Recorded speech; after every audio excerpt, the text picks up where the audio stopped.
Hey guys, welcome back to the channel. So I'm working on this Jeep where the customer pretty much lost the wheel lock key.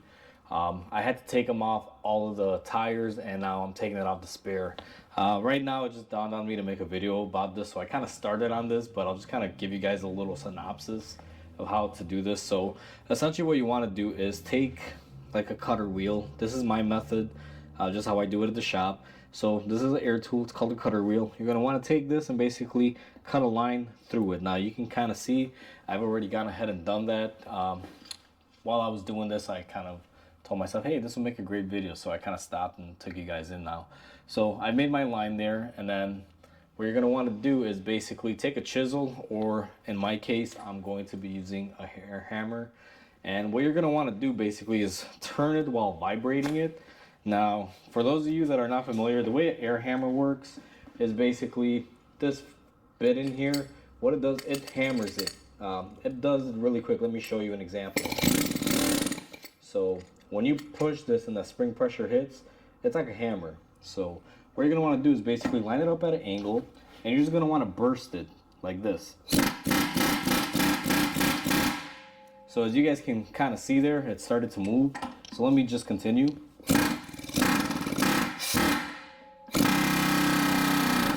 Now, you got to be very careful when you're doing this, because if you do slip, you can damage your rim and wheel. Now, so far, I've been pretty good. I haven't caused any damage here. Let's see. So, once it gets to a certain point, she'll come off by hand.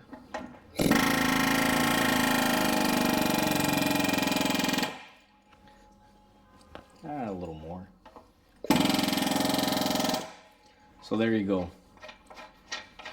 Basically, that's how you get off a wheel lock. Now, I have tools like an air compressor at my shop. That's how I'm able to do this.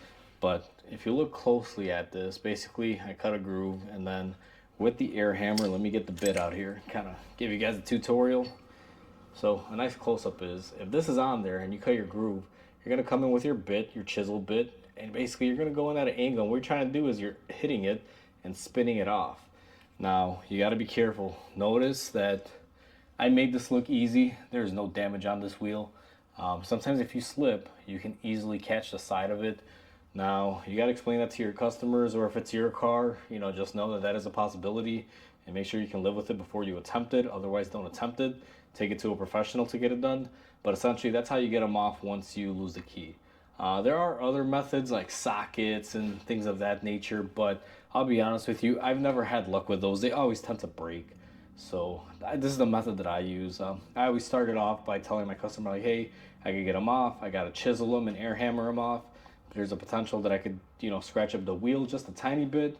As long as they're okay with that, I proceed. But, like this one, 99% of the time, I want to say, or 98% of the time, I'm pretty good.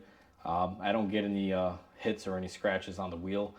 My method, the reason why, is because I actually hold on to the bit. Now, it's not probably the smartest thing, but I control the bit by putting my hand on it and just focusing it, and that way it gives me a little bit extra leverage. So hope you guys enjoyed this. Just a quick thing. I know not many of you can do this because, unless you're in a shop environment, it's hard to attain these tools.